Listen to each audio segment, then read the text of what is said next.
nung bago mag-start, confident ako na parang, I can do this. Pero habang ginagawa ko na siya, parang napaisip ako, did I bite more than what I can chew? Apparently, kaya naman pala.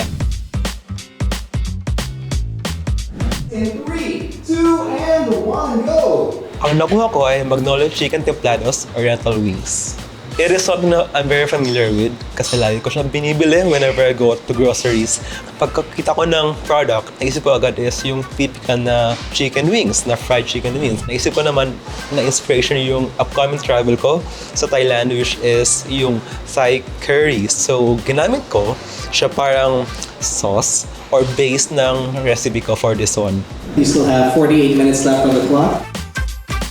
For this one, medyo matrabaho pala siya kasi mayroong fries, may onion rings, and then may wings. And then meron pang sauce on top of that. So, bale, 4 na dish in 1 hour. So, yun yung fun and I would say exciting part about this challenge. I really love cooking, pero never pa ako naka-experience na naging challenge siya and to cook for a contest.